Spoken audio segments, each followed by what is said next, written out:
Hello everyone. जैसे कि आप लोगों को पता है कि हम स्टूडेंट्स की जो भी लड़ाई है पेपर लीक की हो, चाहे गवर्नमेंट सेक्टर का जो रोज़गार है वो टाइम बाउंड, ट्रांसपेरेंट और रेगुलर हो, उनकी जो बातें हैं, जो बेस्ट प्रैक्टिसेस हैं, उसको आपके सामने रखते हैं कि क्या होना चाहिए। आज हम एक और पेपर आउट लीक के बारे में बात करेंगे आपसे। आज जो पेपर आउट हुआ है वो है गुजरात राज्य। ये क्लर्क का एग्ज़ाम था, 1181 पोस्ट थी। 3-4 सालों के बाद ये एग्ज़ाम आया था जिसमें 10 लाख फॉर्म भरे गए थे। फॉर्म भरवाए गए थे फरवरी 2022 में। अब 23 में एग्ज़ाम होना था। सोचो कि पहले फॉर्म भरवाते हैं, पहले तो 3-4 साल के बाद कोई वैकेंसी आती है, फिर उसके फॉर्म भरवाएंगे, फिर 1 साल डिसाइड करने में लग जाएगा कि आपके एग्ज़ाम करवाए जाएँ कि नहीं करवाए जाएंगे, जबकि आपसे पैसा ले लिया, उस पैसे पे ब्याज से कमा रहे हैं।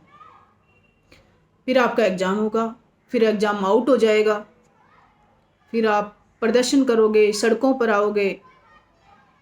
जो पहले से बेरोजगारी की जो मार थी, बच्चों के लिए जो एग्ज़ाम देने के लिए पैसे नहीं होते, कि एग्ज़ाम सेंटर्स इतने दूर दूर दिए जाते हैं। इस एग्ज़ाम में भी 200 किलोमीटर 100 किलोमीटर से आगे 200 तक 250 तक एग्ज़ाम सेंटर्स थे।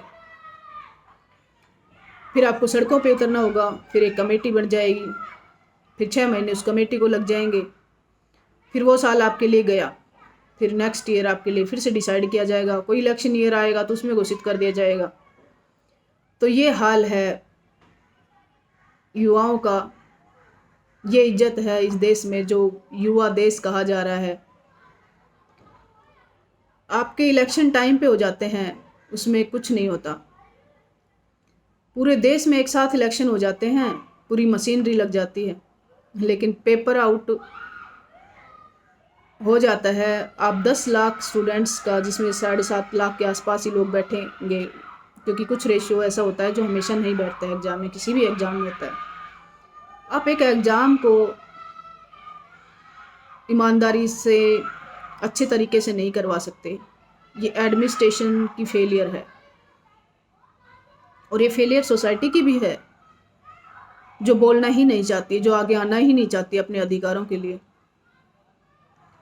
ऐसे ही पेपर आउट होते रहेंगे, ऐसे ही आप सब लोग देखते रहेंगे। लेकिन जब भी इलेक्शन आएगा तब आप किसी से भी ये नहीं पूछोगे कि आपने 5 साल में हमारे लिए क्या किया।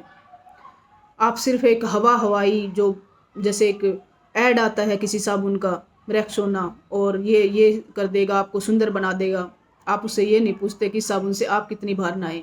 ऐसे ही आप अपने जो जनप्रतिनिधि हैं उनसे ये नहीं पूछते कि आप इलेक्शन के बाद हमारे एरिया में कितनी बार आए, आपने कितने रोजगार हमारे एरिया में दिए, कितनी नौकरियां हमारे एरिया में दी, 5 साल में कितने लोगों को आपने सरकारी नौकरियों पर लगाया, कितने नए रोजगार आपने पैदा किए।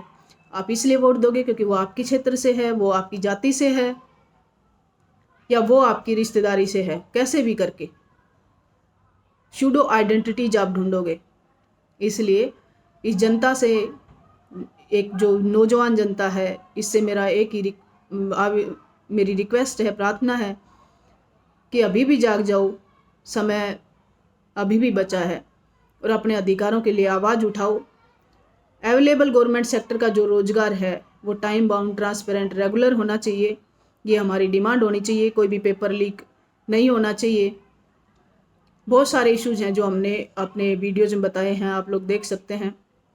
और अपने प्रतिनिधियों को वोट देते समय आपको जो बेसिक सुविधाएं चाहिए, रोज़गार चाहिए, उसके बारे में उससे क्वेश्चन करो, उसी के आधार पर उनको चुनो।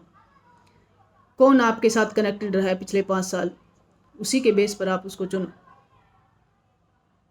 धन्यवाद।